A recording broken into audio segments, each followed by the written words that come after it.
funds for those projects, allowing you to pull down next May or June, the next half of funds. Okay. I have a question for, go ahead. Go on, Patrick. So these projects, they'd be run by maybe city departments maybe, or Absolutely. public, private entities might run a program? So we don't yet know what projects will be coming through. Right. But I'm just saying, is it open to everyone in the community? it is. So you can, if you were to do a business revolving loan fund, that'll be run out of your department here. But the subrecipients would be the businesses. They still have to have eligible activities. There may be other projects coming through their direct grants or loans. You're not giving money to them and saying, go run with it. There could be a project that would be an eligible or deemed an eligible project that they would have to make an application to the city to get those funds. It goes from the federal government to the city and the city out to the project leaders. So for example, you are as of right allowed to fund or invest in tourism and economic development initiatives related to tourism. So if you had a tourism entity, a business or an entity that showed that they had a great project or a need that would stimulate the economy or an area of your waterfront, I'm just picking the waterfront just for discussion purposes, then you can give a grant to them to do that project. Other projects will be run directly out of your city department of engineering. You know, John may have a water or wastewater project that is dying for work or money or resources, but they're not getting anywhere on a state grant. They can be funded into that. Our role is to first to review all of your planning documents and your capital improvement program. Then do a very thorough community and public outreach program that includes each of you as council members, each of your districts, the department heads, and the public at large. And bring all that information in, distill that information, and start to create the matrix of potential projects, and then put them through a prioritization. And from there, you distill out your top projects and the funds. Our engineers will work with John if there's an engineering type project for infrastructure that can come up with a cost estimate.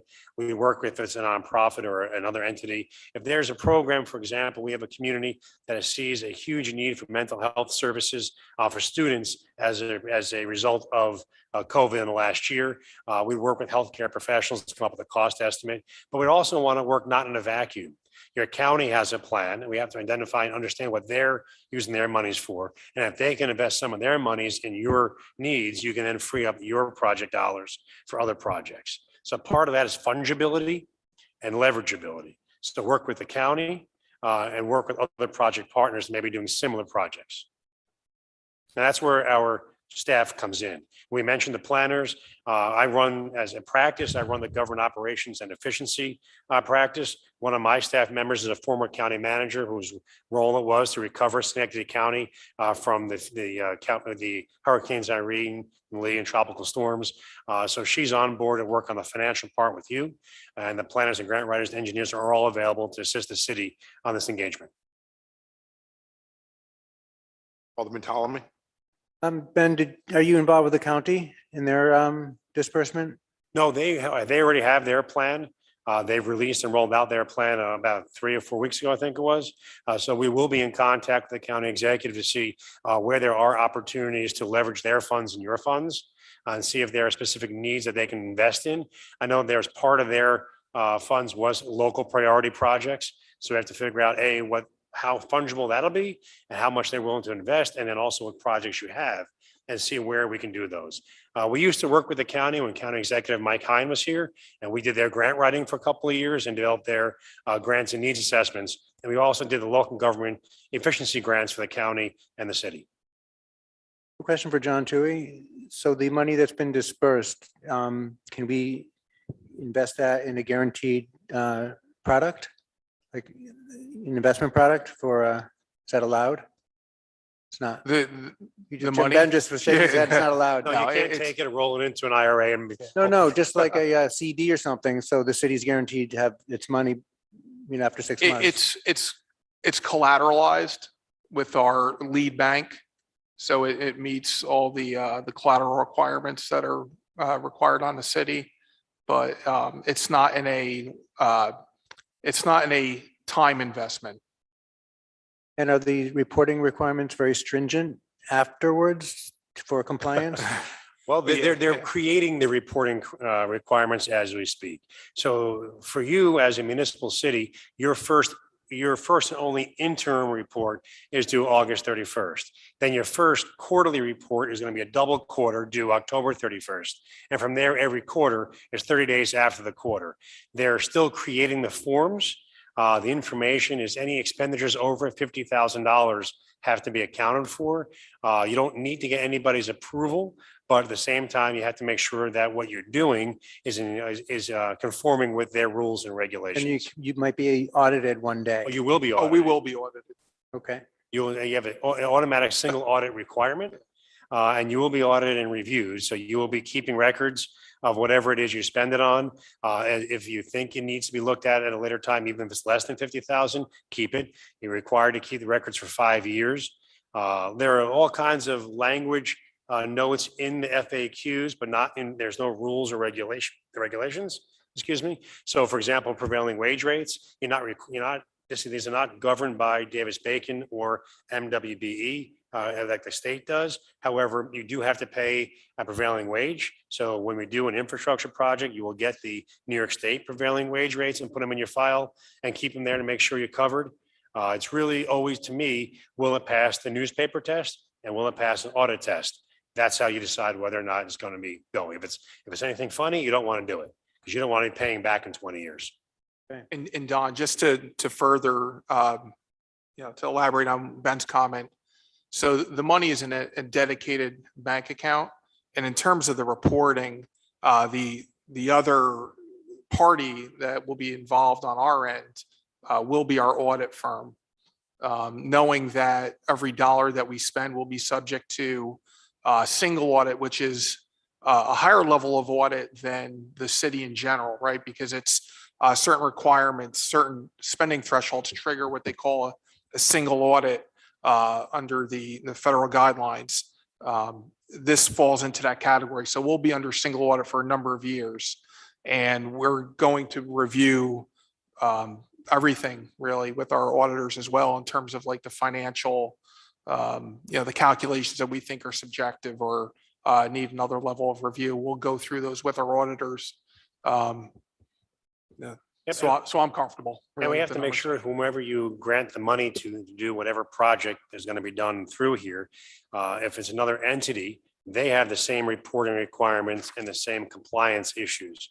So if there's a nonprofit that says they need work, they need a grant to do X, Y, Z for mental health or school preparation or for food, for a food bank, you have to make sure that what they're applying for you for that is eligible is actually implemented in an eligible fashion, not just put back into their own operating funds, because you're still responsible for it. So you have to be very careful on who you grant the money to. Now, on the long-term timelines, all the money, I mentioned earlier that your money has to be obligated prior to getting the second amount. All the funds have to be obligated by December 31st, 24, and have to be spent by December 31st, 26. Just so you're Spent by aware. when? I'm sorry, What they have was to that date that has to be spent by? December 31st, 2026. 26. Wow. And remember, many of the projects are water and sewer infrastructure that is eligible as of right.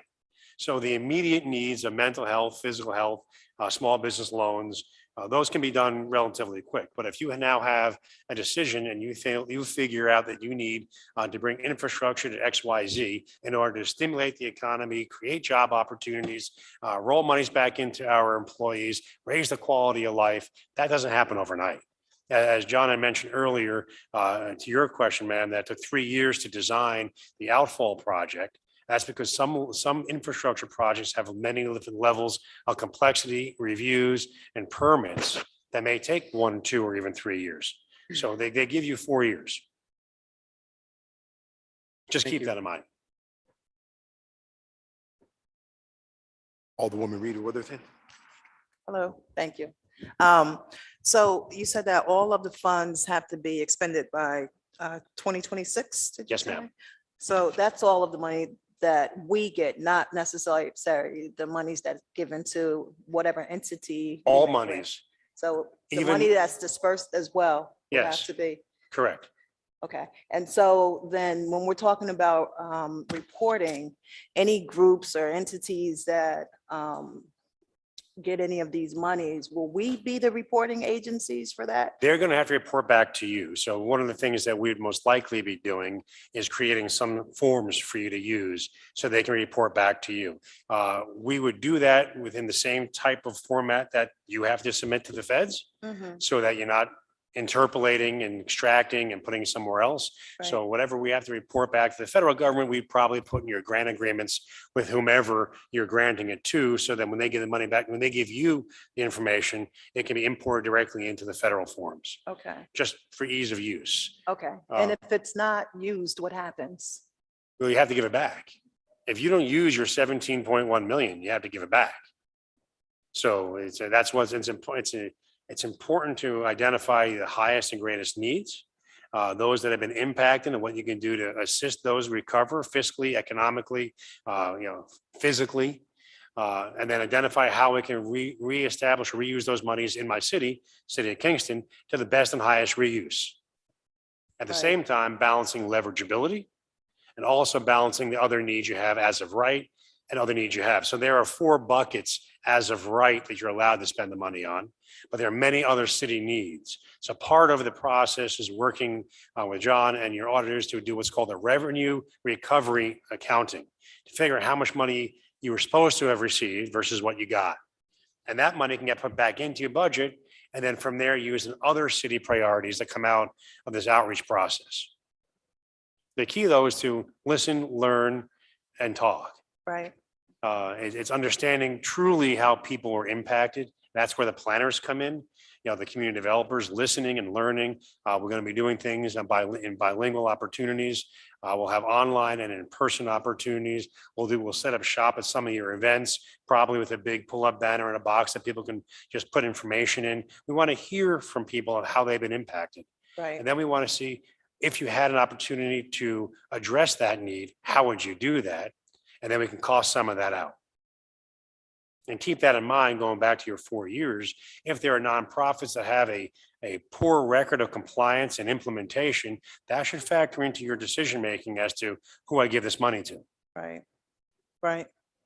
So, Mayor, question for you. So, yeah, I saw how the county laid theirs out, right? They, actually really did a good job putting it out to the community. And I think the way they got their answers were there's certain percentages was for this thing, another percentage for that thing. Is that what we're going to do, or how are we going to, maybe come up with the topics ourselves and put it out, or are we going to actually ask people how they have been impacted by this and then take their ideas and then do a list? Yeah, I think our approach with the community outreach is going to be very broad, because we don't really expect the public to understand what the 4 eligible uses are, because we're still learning what the 4 eligible uses are. So I think we're going to take a very broad approach to the community and really let them tell us projects in the community that would help them in some way, shape, or form. And then we'll be able to try to distill into specific projects based on that. The county has currently, I think, created some very big buckets that they were able to allocate money into. I think that when we see our plan, it's going to be much more specific, because I think our community is going to want specific projects when it comes out of this, and not be able to, have such big buckets. Because I think they're going to want to know exactly how we're spending the money, and not just we're going to put 5 million toward this or 5 million toward that. I think they want to know how we're going to spend that 5 million exactly, and to be honest, who we're going to give it to, and not just broad. And I think that that's good for accountability. It's good for our tracking. It's good to really, for the community to also know. And so I expect that we'll kind of have different versions of the draft version of the plan will also kind of be finalized, and then we'll see comments on the draft plan to see, did we miss anything? And, did the matrix system that we put everything through mess up the priorities? And then if we hear from the community that we did, then we can go back and see if we can make it changes and adjustments. It's interesting, they said with great power comes great responsibility. No one ever thought about getting $17 million. Now it's how do I spend that? How do I spend that? That's balanced, that's fair, that's leverageable, that meets my community's needs, that's economic, that's geographically dispersed across the city, that impact, that creates the greatest impact and leaves the greatest legacy. You never, I can't say never. I do not believe in the next part of my career, I'll ever see this opportunity again. So we want to take great care in understanding what the community needs are and priorities.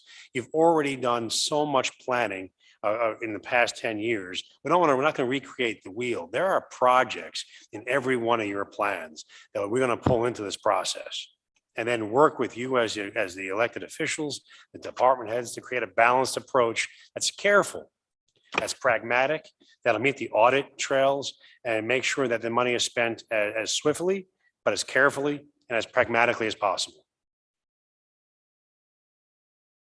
You know, when I read about COVID, a lot of people have been impacted, obviously. Some of those people don't even know how they've been impacted. Correct. How do you plan on reaching, you know, there'll be the vocal people who say, I want the money, right? Because I was impacted, right? But there's probably many more people out there have no idea how they were impacted either now or in the future.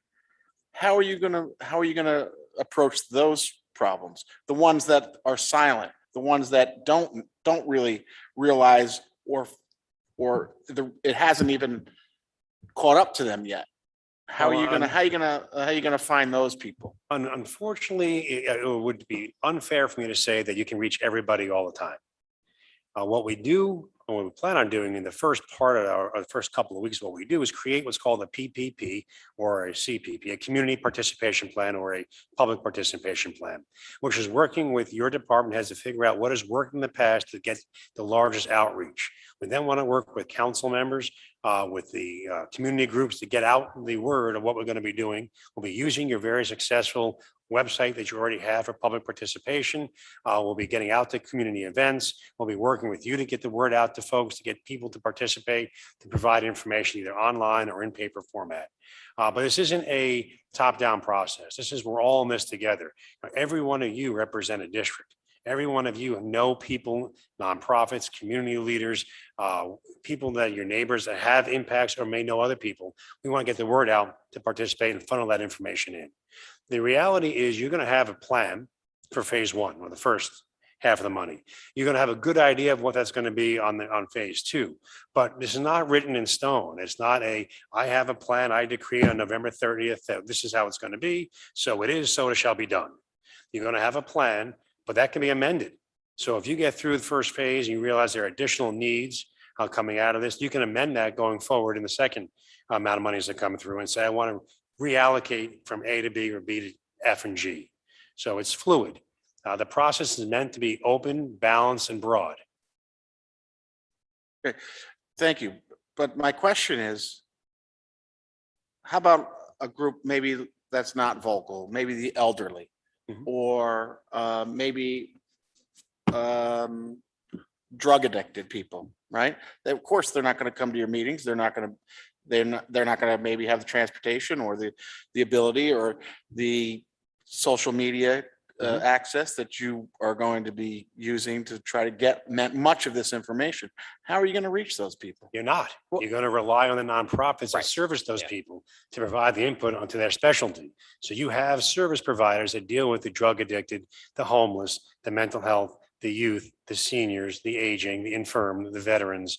You have those that are in different dialects, different backgrounds, different ethnicities, and there are nonprofits and groups that service those that we have to rely on to provide us that information. We have to you actually use the term liaise and have the liaisons provide that information back. And we have to rely on the elected officials and the nonprofits and the community agencies that provide those services to give us that kind of guidance. All right, thank you. Any other questions? See, no other questions. I'm going to read this. Mr. Alderman Tolman, we're going to need you for this vote. So request the following 2021 budgetary transfer to provide funding for the development of a comprehensive economic recovery plan for the city's American Rescue Plan Act allocation. And consultants 105,000 and from the American Rescue Plan grant $5,000 to the consultants, $105,000. Financial impact to the city is 0. Do I have a motion? Don Tower. Do I have a second? Tony Davis. For it, who's, so I'm gonna take the vote. Who's for this proposal, this allocation? Raise your hand. Patrick, Michelle, myself, Don. Anybody opposed to this allocation? 4 to 0. So thank you. Thank you, Mayor. Thank you, John. Thank you, Ben. Thank you, everyone. I Right. look forward to working with you all. Okay, Thank you. pass this around. That was the second thing on our agenda. I believe we had one other thing on our agenda, which is old business. And I believe in the old business was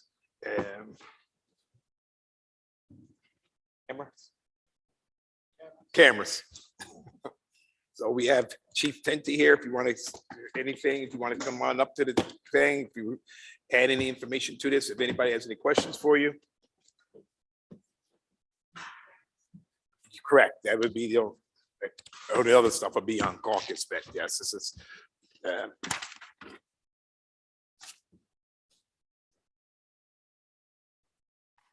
Oh, Chief, welcome. So. Thank you. Yeah, I believe, I stated that I didn't get to update, but I did receive some of the stuff from a previous conversation I had with you, plus it was in my mailbox today. So thank you for providing that information. And so, anything you want to add to us? No, I'm here to information? answer any questions. I think it pretty much speaks Yeah. for itself. We did a lot of research on it, and the company itself that we were working with is on the GSA state bid, so I think it's going to be an easy move forward. To have the locations in front of you, we're not looking for anything that's surveillance style. If I had to say anything, more of a 80% investigative component versus 20% deterrent. I mean, we're not hiding the locations. There they are. The capability to move them when necessary. It's all based on data. Everything we're doing today is evidence-based policing. Right. So, I have this one question before I pass it on. So, and this, what we've seen here is 29 different locations. That's what we're looking for yeah, right now. in 29 and around cameras. the city. That's All right. correct. Okay, 29 cameras in and around the city. And Alderman Tolman.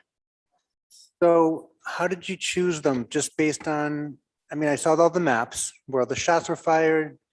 I know of one close to me that didn't make the list. I'm wondering, so how you made the choices? So we relied on our crime analyst who works out of the Hudson Valley Crime Analysis Center. She's currently assigned there by John Finn Institute. She's provided through a grant. She and Officer Arciello sat down and worked through all the locations based upon 19, 20, and 21. Any place that there was shots fired, incidents of violence, all of that was compiled, as well as locations that they felt would cover the outside boundaries of perimeter of the city. So some of these locations are not the hot spots per se, but it would allow us to track vehicles in and out, traffic in and out of the city. And I think that's an important component for the But investigation. but you guys know the hot spots because you're in there every day, right? That's correct. But here you say we know them as police, right? We do. Yeah, you I do. can tell, right? For a city our size, we have monthly meetings, and I'm not trying to diminish the need for those monthly meetings, but there are no surprises during those meetings. Our crime analysis team out of Orange County does not surprise us and say, oh, there was this thing happening, or we know. I mean, we follow these calls for service. We follow these acts of violence. Our detectives are on the scene. So just the research they did just reinforces where they're necessary.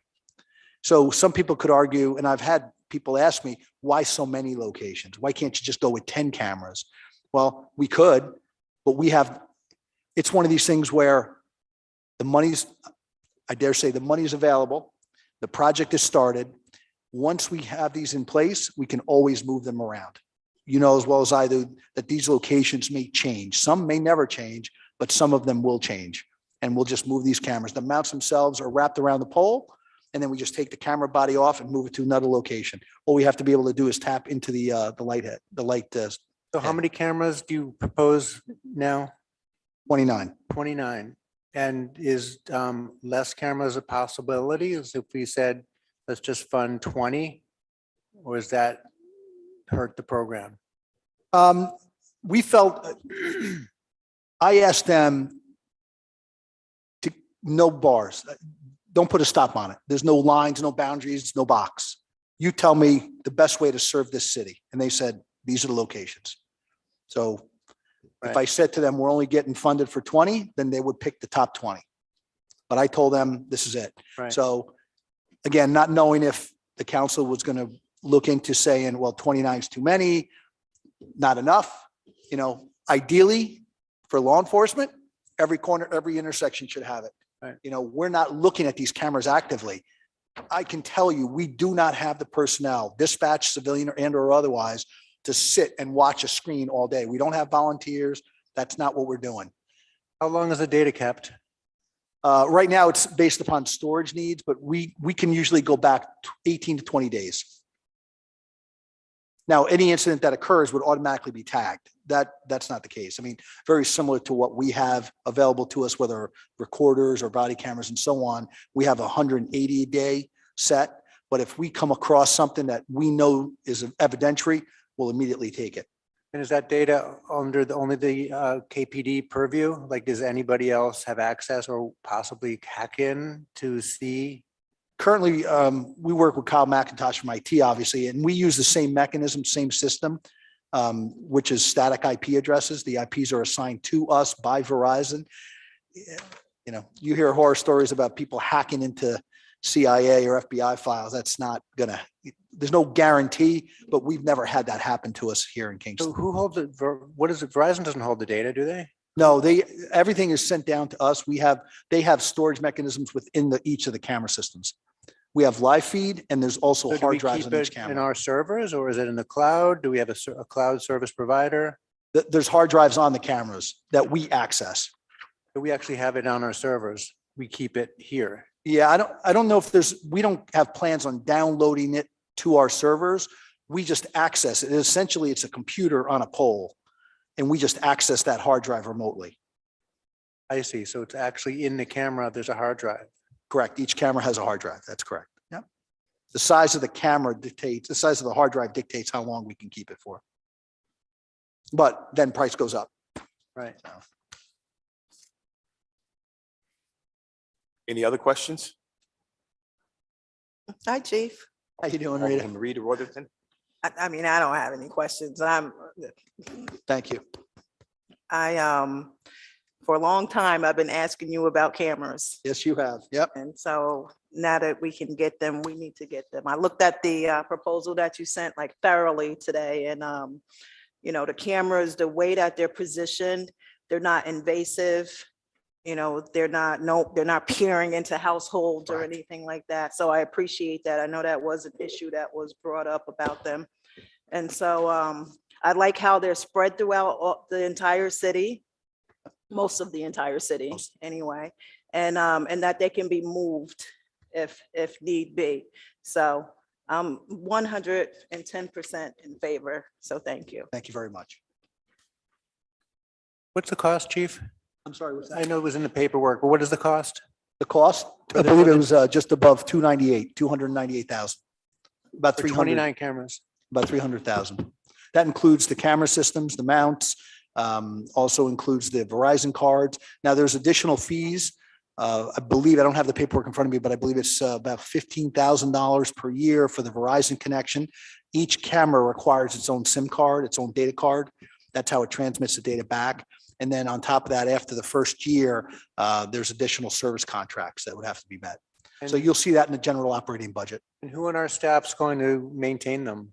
I'm sorry, what's that? Who's going to maintain them?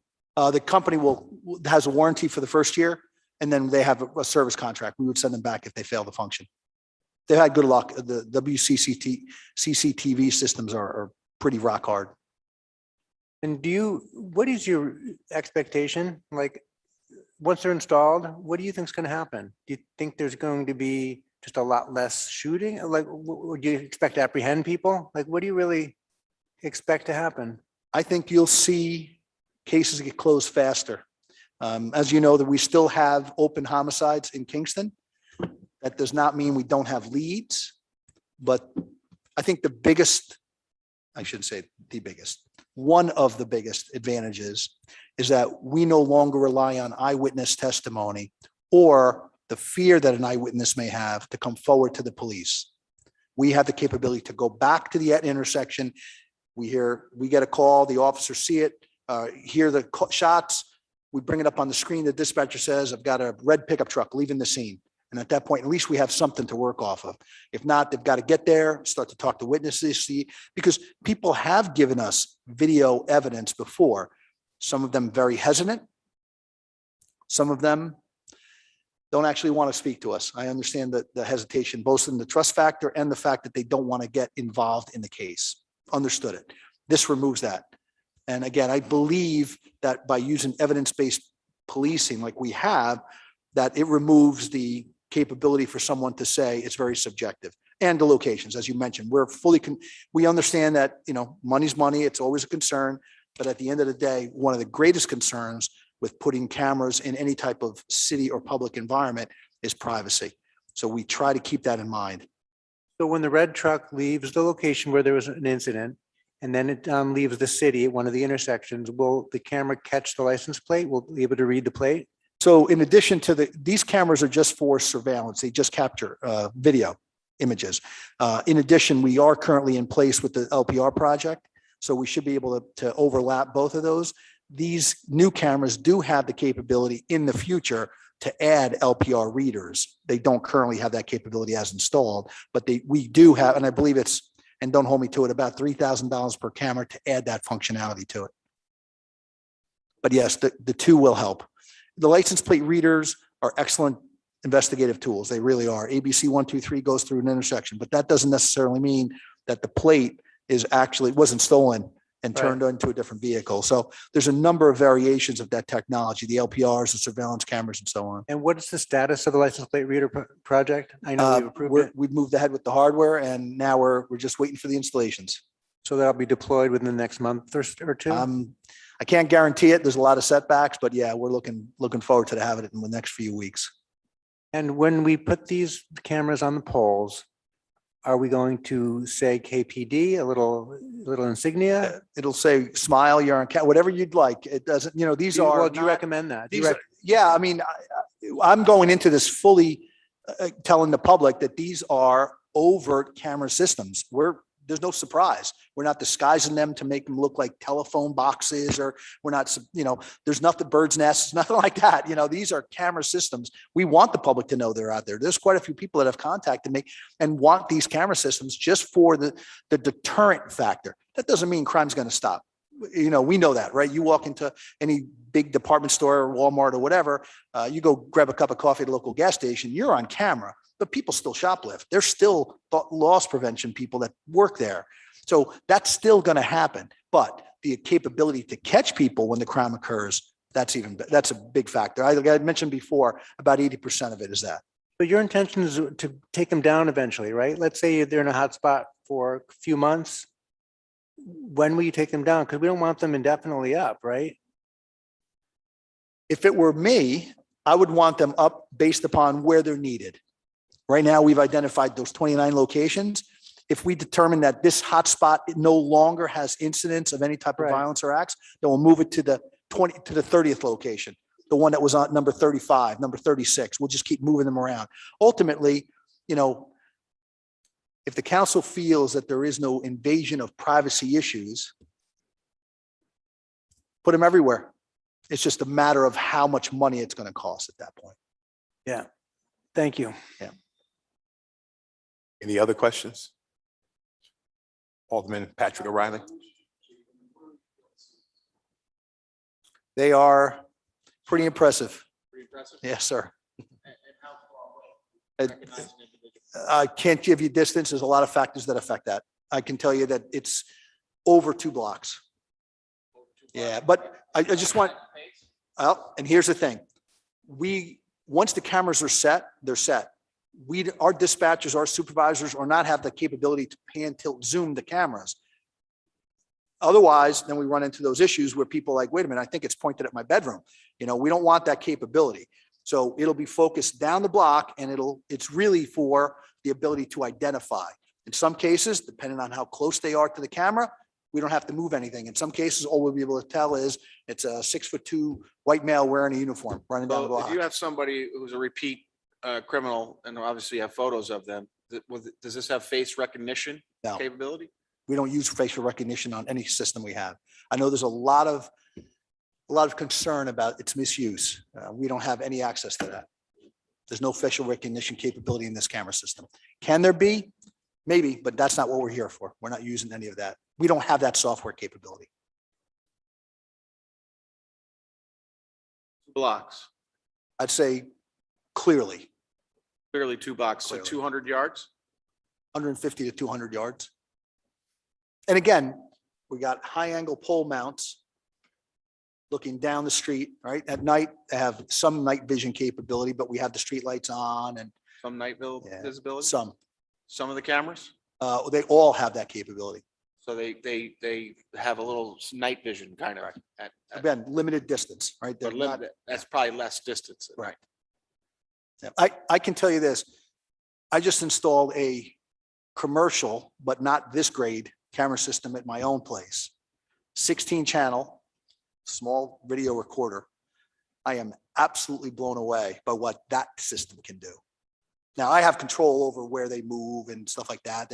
And those have the capability on a smaller scale to actually they can detect people and vehicles. So that if my dog goes up the driveway, it's not going to set the motion off. You can set it for that.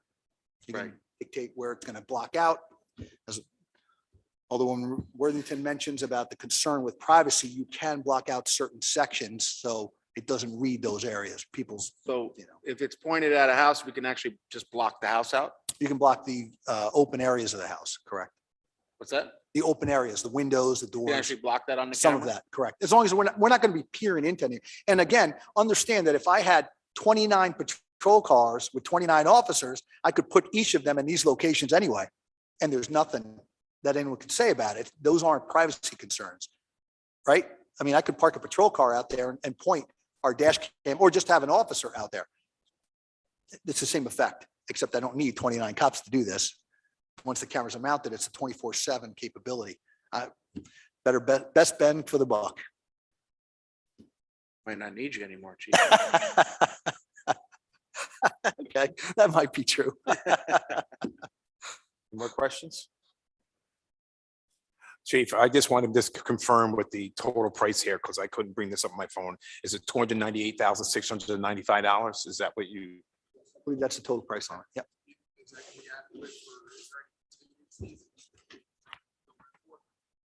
At this point, I don't know of any other contingencies, John. I'm pretty confident we can make this work. Oh, sorry. Thank you. So we're gonna have, I just wanted to finish up with something. It's this, so we're gonna have these 29 cameras around these locations. And it takes an effect, a lot of different areas of the city of Kingston. And I don't think we want to let the bad people out there know really how far this could reach and where it could reach. If they know it's 200 feet or 2 blocks, then they start doing their business 3 blocks away. I mean, we're defeating the purpose. So I'm hoping that these cameras. Oh, absolutely. I just- don't want any surprises. I No. want people, and one of them really actually is the deterrent effect. I want them to know they're out there Mhm. so that they'll take their business somewhere else. We all know how this works. It's not going to disappear. It's going to go somewhere else, a less Okay.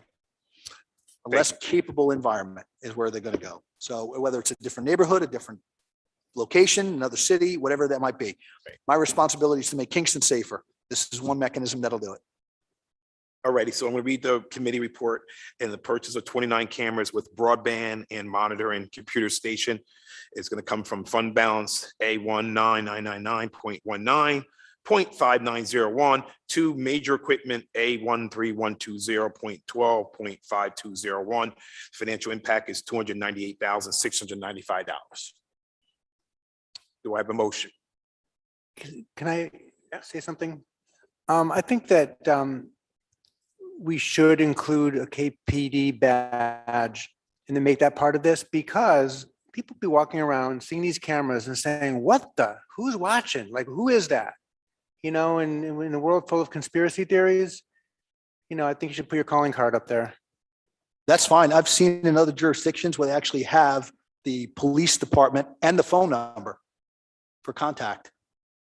Yeah, so it should be, you know, let's make it as friendly as you can, you know, or something. Get them up there. You know, I like it. Get 'em maybe even up come there. up with something, you know, protecting our citizens, Yep. you know, and let the public see it as not invasive, but in, you know, helping. And so I'd like to, you know, have come back maybe next month or something with, I'm sorry, Alderwoman Michelle Hertz.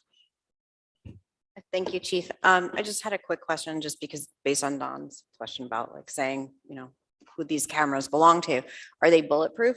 And does No. the warranty cover them No, they're if someone just vandal-proof. walks up and Yeah. shoots at them? Yeah, but we'll catch them doing it. But you might not want to label them.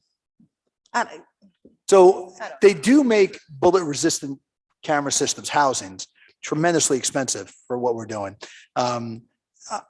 I would think that with the locations we have, if someone should target one of the cameras, we would catch them. Now, again, you know, if I go into a bad guy mindset and I use a rifle that can shoot 210 yards away from the camera, then we'll address it appropriately, right? And at this point, I really think that it will make a difference.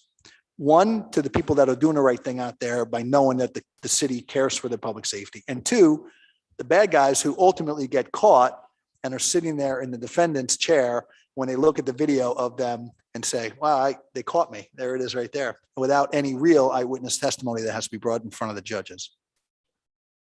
So do I have a motion to accept this committee report? Motion, Don Tollerman. Second. Tony Davis. All in favor? So raise your hand. Anyone opposed? All right, 4-0. Thank you, Chief. I really appreciate it. Thank you. We're done with, I believe that is all that was on the agenda for the special finance. We're ending at 7:46. Thank you.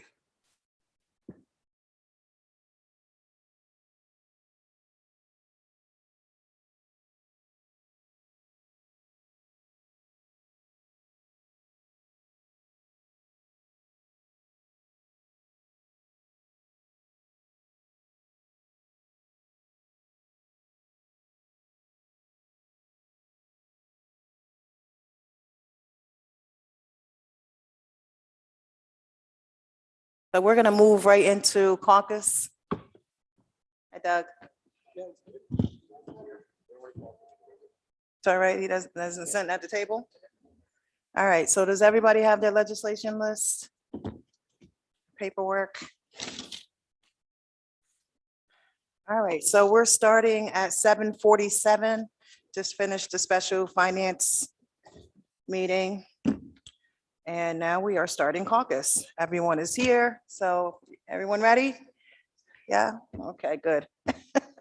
But prior to going into the list that we have here, our legislative list, we want to just take care of some housekeeping. Previously, the council adopted the standard work days for elected officials and for the retirement system. And I had to get another committee report because that report was misplaced. So all we have to do is just have the required signatures on a committee report. Okay, so I'll pass this around to those on was this finance, right? Finance committee? And I just, and Alderman, I have to excuse So myself. Tony and Michelle, I you have to excuse myself. recuse themselves. Don Oh, here. it's only done. So we'll have to. Okay. All right, so Don, you can sign that. Elisa get the other signatures and then that'll be taken care of.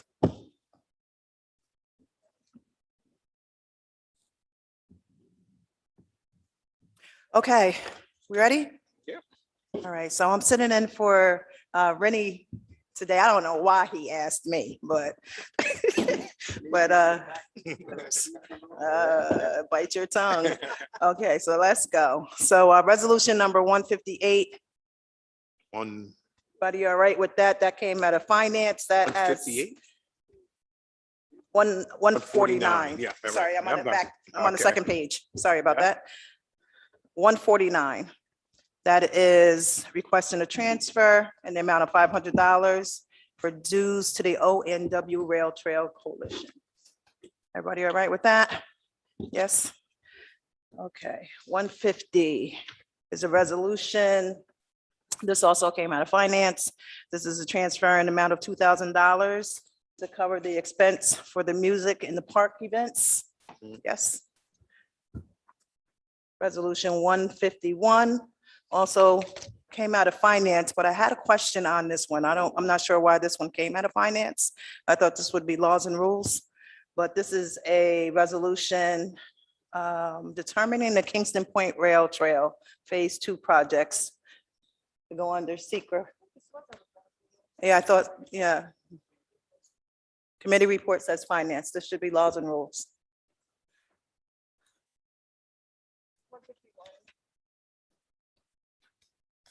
Okay. All right. Right. 152. This is the amount of $3,500 to cover the expense of materials for the drop-in school support program at the Round Out Neighborhood Center. Are you all right with that? Anything for the kids. Resolution number 53 is a, what is this? Transfer in the amount of $250 to cover the expense of advertising. This also came out of the Finance Department, Finance Committee meeting. Resolution number 1454. This is a transfer in the Civil Service Department to cover unaccounted expenses due to the pandemic. Any questions on this one? Yes.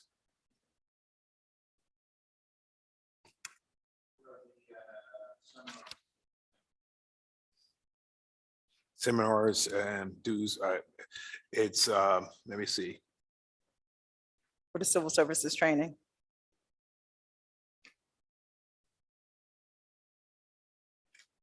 Following.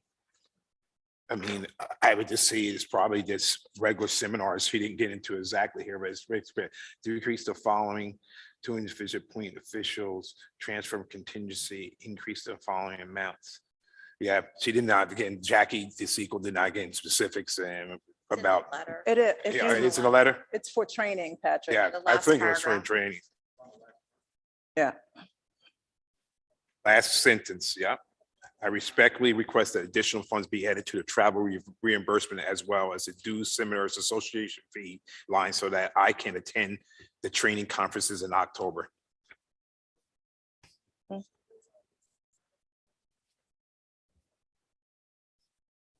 Okay, okay. You all right with that? Okay. Resolution number 155.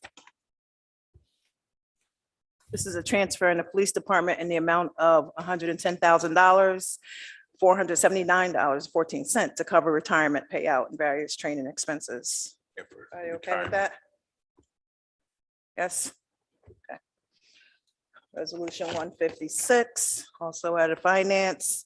This is a transfer of $60,000 to cover the expense of the New York State DEC pedestrian and bicycle master plan. Any questions?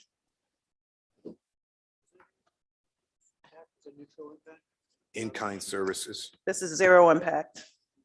Yeah, kind services, contracted services. yeah, this is a grant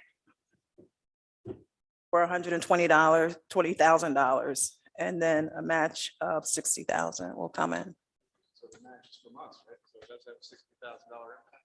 In-kind services, so you give me in-kind services, yeah. So, yep, yep. You know, staff time working at WW, anything like that, in-kind services. Yeah. Okay, okay. Resolution 157, this is a transfer in the Health and Wellness Department in the amount of $149,357.05 for the New York State DOH Creating Healthy Schools and Community Grant Project. This was also out of finance. If you have any questions on this one? Matching from a grant, so it's not impacting us. No impact, and you'll see on the committee report all of the funds, where all of the funds are being allocated.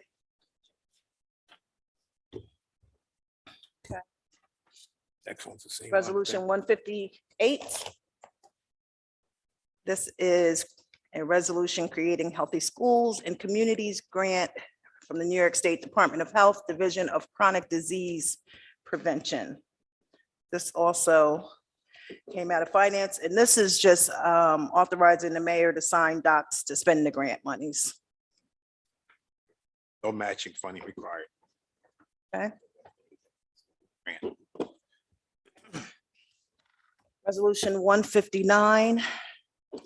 This is a transfer in the police department in the amount of $100,000 for the U.S. Department of Homeland Security Tactical Team Grant Vehicle. Is everybody aware of what this is?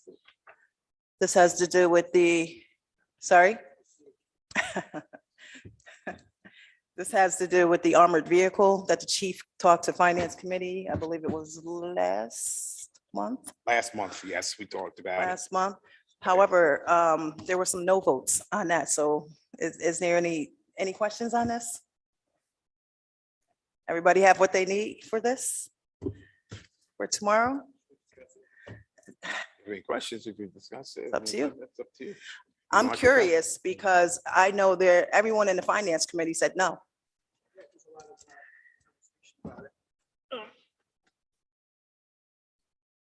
But I think that we've all seen an explanation that this is really about safety for our police, safety for our public that might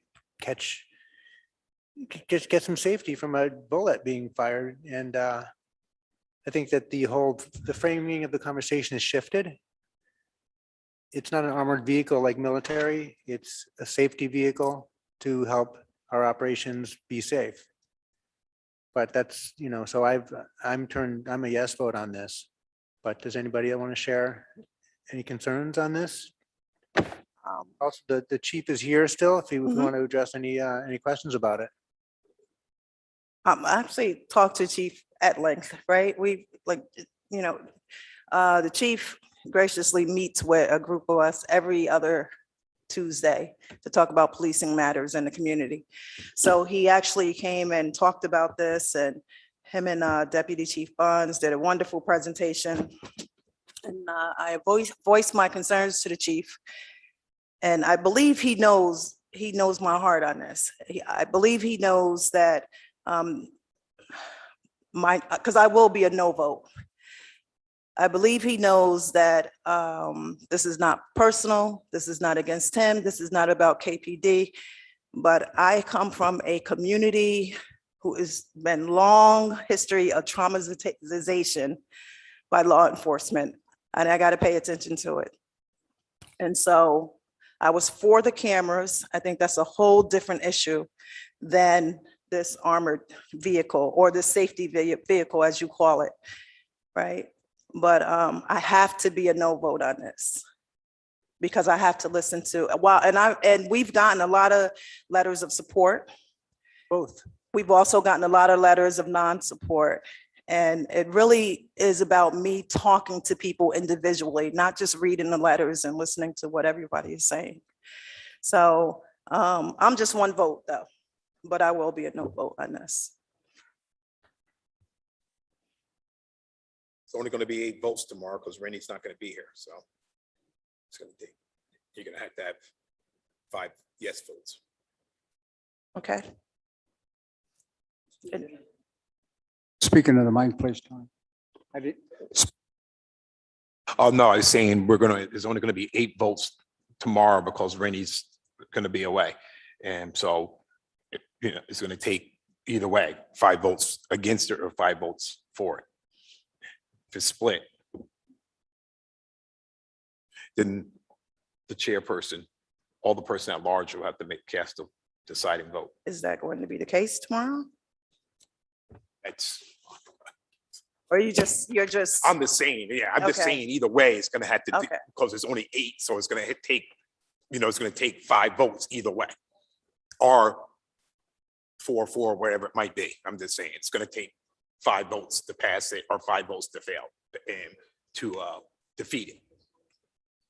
I can comment. One of the issues with this that is not talked about much is the coordinated team with the town of Ulster and the city of Kingston. And maybe Chief can talk about that a little bit so we can, this, I think that's an important piece to this, that we wouldn't want to lose that cooperation from Ulster. Yeah. Yeah.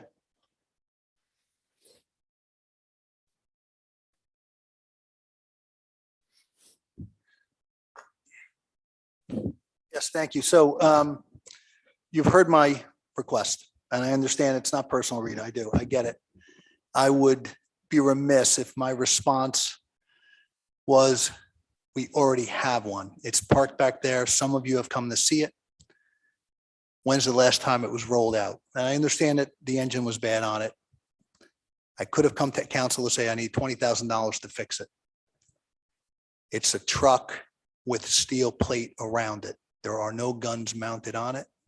It's just a truck. If I'd come to this council and asked for $100,000 in a budget transfer with zero impact for bullet resistant vests and tactical helmets for the officers that serve this city, I would love to believe that each of you would have said, great job, chief. Keep up the good work, zero cost. I understand the appearance that this truck gives. I'll paint it any color. I'll put ice cream stickers on the side. This vehicle is not about an offensive capability in any way. If it sounds like I'm selling it, I'm not selling the vehicle. I am selling the idea that this council has the opportunity to continue, one, a longstanding relationship with the town of Ulster, provide tactical response that I can tell you has only turned out. I've been part of this department for 30 years. 25 of them, I have in some form or fashion been part of this tactical team. We served with the county team. I was the commander of that team for years. We now went back to Kingston and then partnered with Ulster. There's 4 members of Ulster, the town of Ulster, that serve with us. We have, under the command of Lieutenant Mike Bonds at the time and now Deputy Chief, and now under Sergeant Andrew Zell, have been certified by the state as one of 17 teams. This isn't an item that didn't come up in discussion during the application process for these grants. This is the 4th $100,000 grant that we've gotten. And at no time can any of this council membership or very few members of the public have seen the tactical team roll out unless it was an actual tactical deployment where we needed it. In those cases, and in the most recent, we did request the sheriff's office MRAP, the militarized vehicle. This is not a military vehicle. This is not surplus from the military. This was never used by the Army or the Marine Corps. This is a commercially produced vehicle. It is a truck, an F-550 chassis with steel plate around it and has bullet resistant glass. There was discussion just a few minutes ago about making cameras bullet resistant. Now we're talking about a vehicle. The normal patrol cars that we have are not bullet resistant. This vehicle is. It is a rescue recovery vehicle. If I could, I would paint it white and put ice cream stickers. And I mean it. I would do it.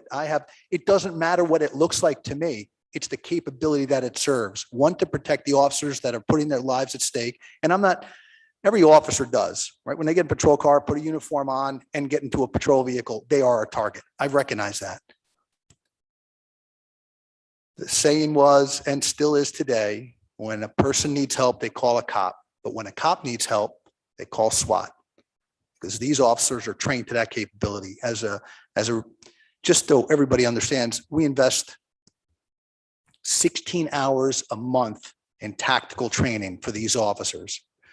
In addition to that, we invest 5 days consecutively every year for what we call SWAT week to train them. They are deployed, and we don't call them SWAT, that's how everybody knows them, just like people before used to say it's a tank. It's not a tank, it's an armored rescue vehicle. Our team is emergency services. The most recent was then when they talked someone off the bridge, someone who had issues. The armored vehicle, had it been usable, would not have been deployed. The MRAP was not called for this. There's only tactical situations where there's a need to remove someone under threat of gunfire. That's what this is about. We have the capability ourselves as officers, limited, to have level 4 vests, which are heavy tactical plates on your person. They easily add another 40 to 80 pounds, depending on the size of the coverage. But you can't function well in that system. Here, the capability of rolling a vehicle in. We're responsible for the high school. We're responsible for the hospital. We're responsible for, this is the county seat for the county. And I'll say this really because I know each and every one of you have some concerns from the residents. I understand the appearance 100%. For 30 years, I've served the city. For 25 as a SWAT person. I still like to think of myself, although I can't do that stuff anymore. I'm not good at it, but I can tell you it was a big part of my life. When I took over the team, I'm still honored to be part of, I have the little plaque on my wall. I can tell you we only roll when it's absolutely necessary, and we're not looking for glory. We're not out there longer than we have to be. It's a job that these officers do above and beyond the regular patrol function. And this city is very fortunate that these officers do patrol, average between 2 and 4 officers per shift, depending on how the schedule rotates, that these officers roll. So we already have vehicles assigned. This, and I can't speak that every member of this particular council has approved these grants in the past, but almost every member. And it may not have been for an armored vehicle, but it was for tactical vests. It was for tactical helmets. It was for safety gear. Just because this vehicle has 2 axles and an engine, I don't know what to say to that. Let me ask you a question. So I think you and I may have spoken about this. So can there be any policy written, Yes, police commission or whatever, to say exactly what this vehicle Yes. will be used for? absolutely. We currently have a policy in place that it has to be approved by me or the deputy chief in order for it to roll out. And that, I should also say, that also includes Chief Berardi and Lieutenant Gramaglia as well from Ulster. They also have the capability to request the vehicle roll. That's currently in place. So we're not talking about, and I don't want to take away anyone's judgment as a police officer, but we're not talking about somebody grabbing the keys off the key ring and grabbing it and running. This is something that would reach my level. And every SWAT call out reaches my level. Every time an emergency services call out goes, I get the page. I know what's going to happen. We're very fortunate that these call outs aren't frequent. And I'll tell you one of the reasons that they're not is because our officers that are on the street and patrol function in uniform every day are capable on scene from turning into a SWAT call out. We have negotiators that work in uniform. So when they get there, if it's mental distress, if it's emotional, we're able to talk people down without having to call that team. Larger agencies, officers don't get that training. We roll that into our normal patrol function. Right. So if you were to have written policy, what would that look like? How would you do that? How long does that take? For written policy, Yeah. we can, one, I can share the policy with you that we currently have. Yeah, you do already have a I policy. think. Right, which you I think sent- I have you sent included to that, us. but- Yeah. I But read- we can easily amend it, and I say easily, absolutely easily. So we would draw it up. The commission would review it. If the council would like to see it, I know it's not normally a council's purview to review police policy, but the fact is, like those camera systems, we don't hide anything. Let me just take the opportunity to speak that we separate policy from procedure. How our officers are asked to do things and how exactly they do things, how they are not normally shared. In fact, we've separated out our manual from a policy and procedures manual to a policy and a separate procedure manual. The policies were just finalized and we just had, and again, approved by the council to use Lexipol as the policy development program. We're done with that.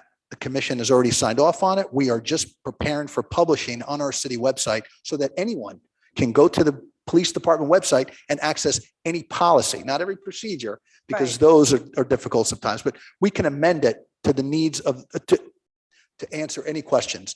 Now, I know during our discussions, as you mentioned before, we had community meetings, well, that it will roll only under these circumstances. Absolutely, positively, we can do that. Yeah. If that's what it'll take, that's fine, because I know that no member, one, of the agency, and two, of any SWAT team in this area would ever roll it outside of that. And I use this example and I share it again. I know Rita's already heard this, but when we had the protest in Kingston, the George Floyd event occurred and we rallied together and we marched and we had anywhere from 3,000 to 4,000 people. It was incredibly well attended. You didn't see heavily armored officers. We did not roll any armored vehicle. Nothing in the presence. I truly went into it. My command staff went into that believing and ultimately proven correct that it was going to be a peaceful protest. And it was. I'll take also the opportunity to say we were also prepared. We also planned and had certain contingencies in place with state police and sheriff's office in case, because as you know, all it takes is one person. Yeah. One person to change it. Yeah. Right? But it was peaceful. It ended peaceful. It started peaceful. It ended peaceful, as they should be. But we did not take the opportunity to roll heavily armed officers. There was none of that display of force that is of concern of some residents. I know that. I hear, I'm listening now. I see it. But the fact is, I'm more concerned about the safety of the officers and the civilians that they're going to use this vehicle with. I That is the understand. biggest concern for me. I understand. But if I could see if you would be willing to write out some policy or amend what you have, I believe I would be open to it. But as it stands right now, but again, I'm one person, chief, I understand. right? And like I said, I know you understand my position. So, I would be happy But to that's draw up where any I- that's policy where I am right and now. address any concern. I can, again, the reason, and I think one of you in our conversations may have asked, well, why now? Right? Well, one, we were able to secure the grant. And two, it's zero cost to the city and we didn't have the money. So town of Ulster now is picking up essentially the other half of this. My concern as well, and Don mentioned it, is that if we don't get it, that Supervisor Quigley is now no longer going to, and I certainly can't judge the decision. That's on him. I get it. He's responsible for the town and the residents and the businesses out there. But we will no longer effectively be able to provide the manpower for this team. Would we still have officers trained? Absolutely we would, but we could not deploy as an emergency services unit anymore. It just wouldn't function that way. Chief, that's what I want to push, and because we got this SWAT and everything else, it's emergency response. So, and this vehicle and it's not this, it hasn't been or wouldn't be disused for a police shooting. No. And I know we had conversations, you said it would have been used for rope rescue when the young lady passed away down there in the tunnels. Is that, would that vehicle, could that vehicle, if it was in service, have been deployed for that? No. No, it wouldn't be. What other reasons why would this be deployed for? Tactical, violent events That's it. where people's lives are at stake. That's it. Otherwise it sits parked. All right. That's the only reason. It's I wanted not, to- Okay, wait, listen, just so everyone's got. Yeah. There's no parades. I'm not waving flags from it. There's nothing. It's part, in fact, please take the opportunity between today and tomorrow to go down and look at the one that's behind my office It's out in the public view. You don't need any, you can't get in, it's locked, but it doesn't drive anyway. But my point is, there it is. And you'll see that it truly is, although it looks boxy and it's got the angles on it. And again, 1979 vehicle, it is only a heavy duty truck chassis with steel plate around it and bullet resistant glass. That is it. There's I meant nothing to, else. I want to correct myself. The actual personnel goes to other things besides, they've been utilized in other things besides that. correct. That's what I meant to Yes, say, I'm not sorry, the yes. actual vehicle. Yes. That the members of this team Yes. have been called out for other things as well. Correct. They have Okay. been called out for anytime we need additional highly trained officers beyond the normal capability, right? So again, our requirements is that they go through a 4-week tactical training school, hostage negotiation, firearms instructor. These are the high level tactical officers, and they're working patrol right now, today. But they receive additional training. Believe me, I wish every member of the department was trained to that level, but we just can't afford that. I mean, like I said, we're investing 16 hours a month and nearly 40 hours in a 1-week training that we do this. So they do have specialized gear, specialized equipment. We do have them. They're in a special truck right now, driving through the city, answering calls like all the other officers are as well. Okay, thank you. I'm sorry, any other questions? I'm sorry. Thank you, Chief Chindy. So there's some paperwork here about different standards, and it says equipment standards. And I don't know that that was included, but I know that we have been told that we will lose the town of Ulster's response if we do not approve this vehicle.